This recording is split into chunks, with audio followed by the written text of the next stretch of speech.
ہدہد کو تاج کیسے ملا؟ آج گدھ بہت اداس تھا۔ وجہ ہمیشہ کی طرح یہ تھی کہ اسے اپنے ٹھکانے میں جنگل کے تمام پرندوں کی دعوت کی، مگر کسی پرندے نے زیادہ وقت نہیں گزارا اور صرف چکر لگا کر غائب ہو گئے۔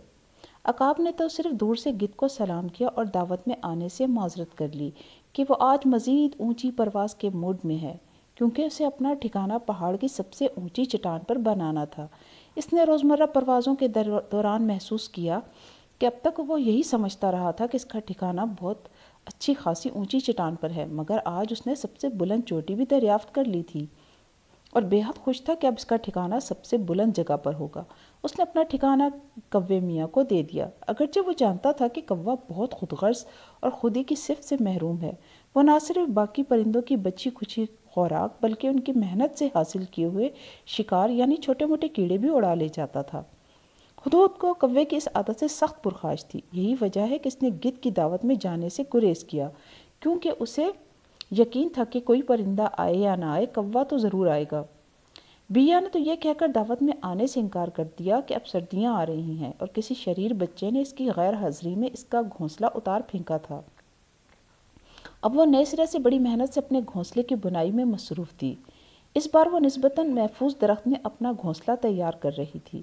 گھونسلے کی تیاری میں اس کا خاندان بھی اس کی مدد کر رہا تھا، لہٰذا اس کے پاس کسی دعوت یا تفریح کا بالکل وقت نہیں تھا۔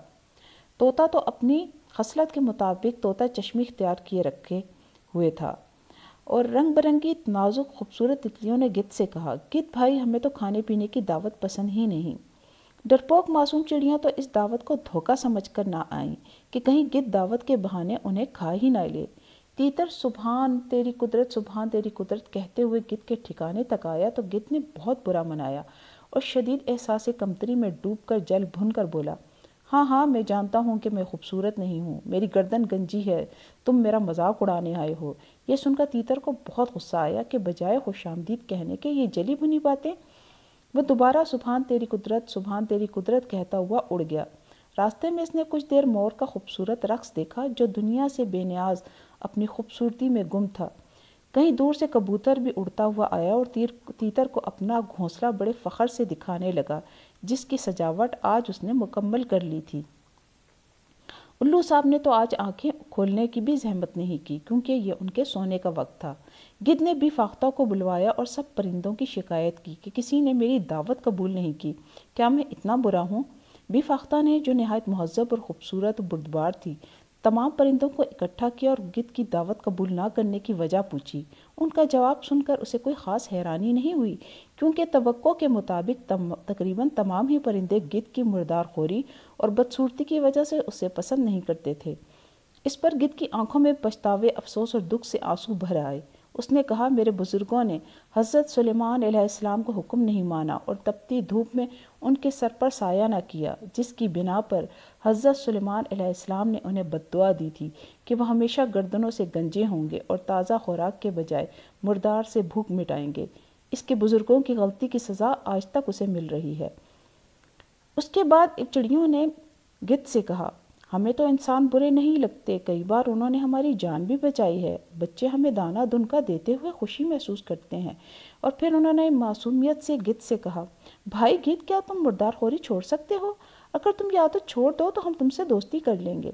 مگر گدھ نے کہا، یہ ممکن نہیں ہے کیونکہ یہ تو اب ہماری عادت بن چکی ہے۔ اس کا یہ ڈھٹائی بھرا جواب سن کر بی فاختہ سمیت تمام پرندے یہ کہہ کر اڑ گئے کہ پھر ہم بھی تمہاری دعوت میں کبھی نہیں آئیں گے۔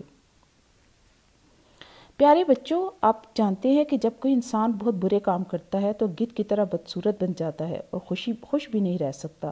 اللہ پاک نے تمام ہی پرندے بہت خوبصورت بنائے ہیں، مگر گدھ کو اس کی نافرمانی کی سزا ملی ہے۔ کہا جاتا ہے کہ ہدہد کو یہ خوبصورتی اس کی فرمانبرداری کے انعام کے طور پر ملی۔ اس کے بزرگوں نے حضرت سلیمان علیہ السلام کا حکم مانا تھا، اس لیے اس کو یہ تاج جیسا خوبصورت انعام ملا۔ تو ساتھیوں، یقیناً آپ کو اس خوبصورت کہانی یا نہ صرف یہ خوبصورت کہانی پسند آئی ہوگی بلکہ آپ نے اس سے سبق بھی لیا ہوگا۔